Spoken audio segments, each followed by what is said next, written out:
स्वागत है स्टूडेंट्स, आप सभी का आप ही के अपने YouTube चैनल स्टडीफाई 2.0 में। तो स्टूडेंट्स, आज की इस वीडियो में हम बात करने वाले हैं राजस्थान के कुछ मोस्ट इंपॉर्टेंट प्रश्नों के बारे में, जो कि आज की परीक्षा के अंदर आप सभी से पूछे जा सकते हैं। और साथ ही स्टूडेंट्स, इस वीडियो के अंदर students SSC GD, UPSC, CAPF, IFS, air force और नेवी से रिलेटेड प्रश्नों को भी लिया गया है। तो स्टूडेंट्स, इन प्रश्नों को आप अंत तक जरूर देखें। तो बिना किसी देरी के बढ़ते हैं सीधा प्रश्नों की ओर। प्रश्न नंबर 1, राज्यपाल की नियुक्ति कौन करता है? जिसका सही आंसर होगा स्टूडेंट्स ऑप्शन नंबर सी, राष्ट्रपति। अर्थात राज्यपाल की नियुक्ति राष्ट्रपति के द्वारा की जाती है।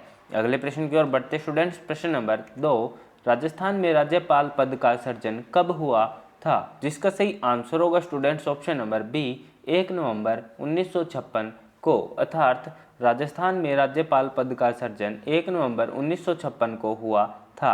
अगले प्रश्न की ओर बढ़ते स्टूडेंट्स। प्रश्न नंबर 3, राज्यपाल अपने सविवेकी कृत्यों को छोड़कर अपने कृत्यों का निर्वहन डैश डैश की सहायता और सलाह से करेगा। अर्थात राज्यपाल किन की सलाह से करता है? जिसका सही आंसर होगा स्टूडेंट्स ऑप्शन नंबर बी, मुख्यमंत्री एवं मंत्रिपरिषद की सहायता और सलाह से करेगा। अगले प्रश्न की ओर बढ़ते स्टूडेंट्स। प्रश्न नंबर 4, राजस्थान लोक सेवा आयोग के सदस्यों की संख्या और सेवा शर्तों का अवधारणा कौन करता है? जिसका सही आंसर होगा स्टूडेंट्स ऑप्शन नंबर ए, राज्यपाल। अर्थात राजस्थान लोक सेवा आयोग के सदस्यों की संख्या और सेवा शर्तों का अवधारणा राज्यपाल के द्वारा किया जाता है।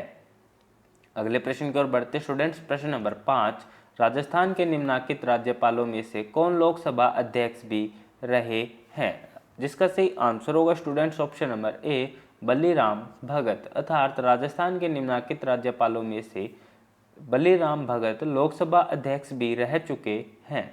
अगले प्रश्न की ओर बढ़ते स्टूडेंट्स। प्रश्न नंबर 6, राज्यपाल राज्य में किसका प्रतिनिधि होता है? जिसका सही आंसर होगा स्टूडेंट्स ऑप्शन नंबर सी, राष्ट्रपति का। अर्थात राज्यपाल राज्य में राष्ट्रपति का प्रतिनिधि होता है। अगले प्रश्न की ओर बढ़ते स्टूडेंट्स। प्रश्न नंबर 7, राजस्थान में पूर्व सैन्य कर्मियों के हित लाभों के लिए समेकित निधि की प्रबंधन समिति के अध्यक्ष कौन है? जिसका सही आंसर होगा स्टूडेंट्स ऑप्शन नंबर ए, राजस्थान के राज्यपाल। अर्थात राजस्थान में पूर्व सैन्य कर्मियों के हित लाभों के लिए समेकित निधि की प्रबंधन समिति के अध्यक्ष राजस्थान के राज्यपाल हैं।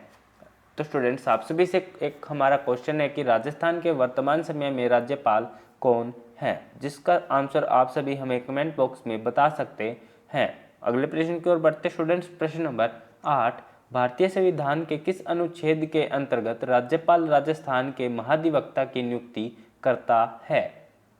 जिसका सही आंसर होगा स्टूडेंट्स ऑप्शन नंबर ए, अनुच्छेद 165। अर्थात भारतीय संविधान के अनुच्छेद 165 के अंतर्गत राज्यपाल राजस्थान के महाधिवक्ता की नियुक्ति करता है। अगले प्रश्न की ओर बढ़ते स्टूडेंट्स। प्रश्न नंबर 9, भारतीय संविधान का कौन सा अनुच्छेद उपबंध करता है प्रत्येक राज्य में एक राज्यपाल होगा? जिसका सही आंसर होगा स्टूडेंट्स ऑप्शन नंबर डी, अनुच्छेद 153। अर्थात अनुच्छेद 153 में लिखा गया है कि प्रत्येक राज्य में एक राज्यपाल होगा।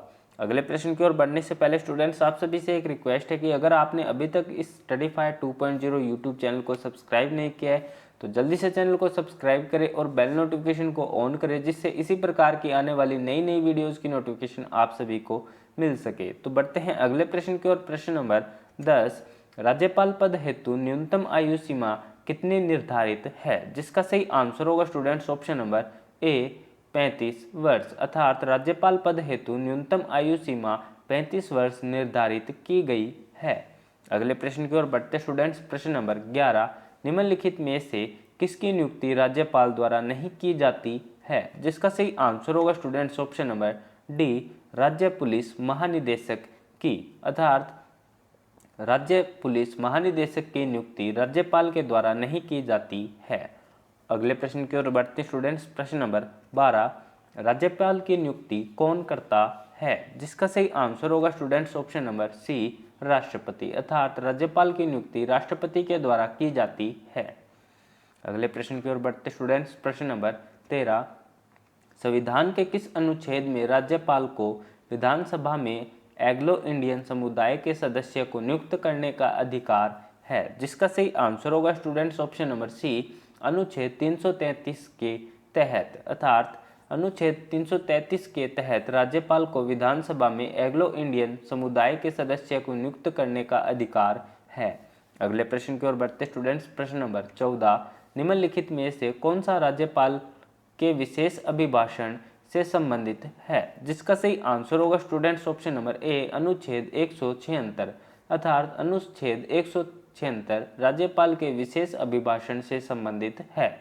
अगले प्रश्न की ओर बढ़ते स्टूडेंट्स, प्रश्न नंबर 15, राज्यपाल की अध्यादेश शक्ति भारतीय संविधान के अनुच्छेद कौन से अनुच्छेद में बताई गई है? जिसका सही आंसर होगा स्टूडेंट्स ऑप्शन नंबर सी, 213, अर्थात राज्यपाल की अध्यादेश शक्ति भारतीय संविधान के अनुच्छेद 213 में बताई गई है।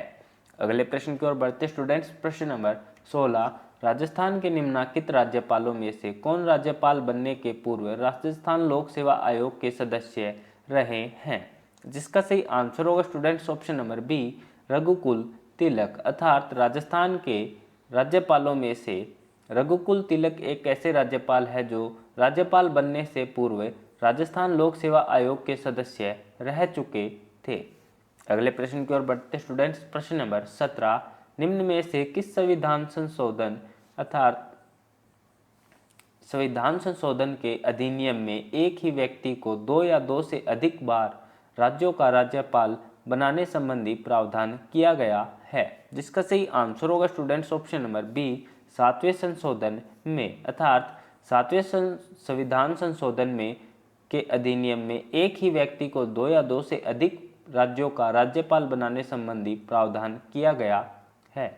अगले प्रश्न की ओर बढ़ते स्टूडेंट्स, प्रश्न नंबर 18, राज्यपाल द्वारा अध्यादेश जारी करने से संबंधित शक्तियों का वर्णन संविधान के किस अनुच्छेद में किया गया है? जिसका सही आंसर होगा स्टूडेंट्स ऑप्शन नंबर ए, 213, अर्थात अनुच्छेद 213 में जारी किया गया है। अगले प्रश्न की ओर बढ़ते स्टूडेंट्स, प्रश्न नंबर 19, राज्यपाल पद हेतु न्यूनतम आयु सीमा कितनी निर्धारित है? जिसका सही आंसर है स्टूडेंट्स ऑप्शन नंबर ए, 35 वर्ष। जैसा कि हमने आपको इस वीडियो के अंदर पहले ही बता चुके हैं कि राज्यपाल पद हेतु न्यूनतम आयु सीमा 35 वर्ष निर्धारित की गई है।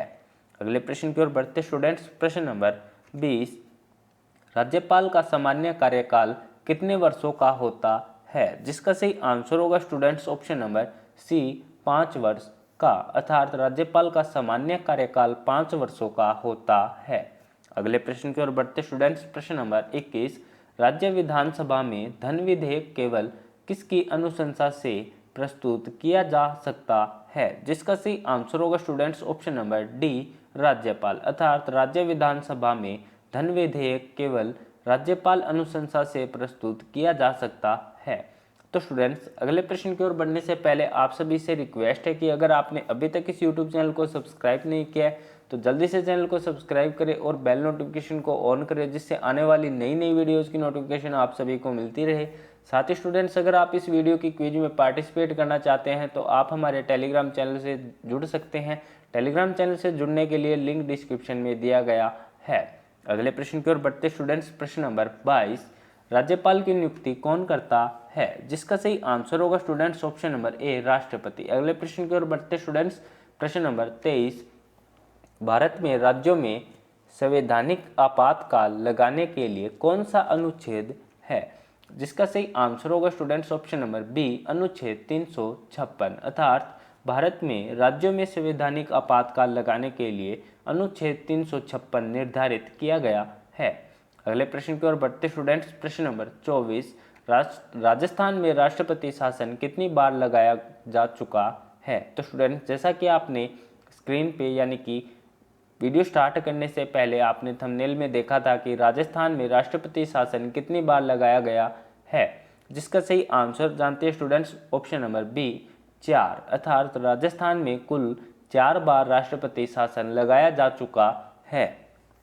अगले प्रश्न की ओर बढ़ते स्टूडेंट, जो कि इस वीडियो का लास्ट प्रश्न है, प्रश्न नंबर 25, राजस्थान में राज्य प्रशासन के विधित प्रमुख कौन है? जिसका सही आंसर होगा स्टूडेंट्स ऑप्शन नंबर डी, राज्य के राज्यपाल, अर्थात राजस्थान में राज्य प्रशासन के विधित प्रमुख राज्य के राज्यपाल हैं। तो स्टूडेंट्स आज की वीडियो यहीं समाप्त करते हैं, मिलते हैं एक और नई वीडियो के साथ। तो धन्यवाद स्टूडेंट्स आप सभी का इस वीडियो को अंत तक देखने के लिए। और अंत में आप सभी को बोलना चाहेंगे कि अगर आपने अभी तक हमारे टेलीग्राम चैनल को ज्वाइन नहीं किया तो नीचे डिस्क्रिप्शन में दिए गए लिंक पे क्लिक करके आप हमारे टेलीग्राम चैनल के साथ जुड़ सकते हैं।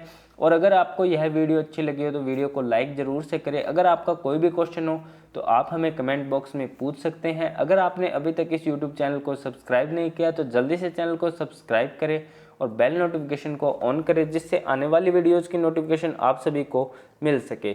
तो स्टूडेंट्स एक बार फिर से आप सभी का बहुत बहुत धन्यवाद इस वीडियो को अंत तक देखने के लिए। आपका दिन शुभ हो।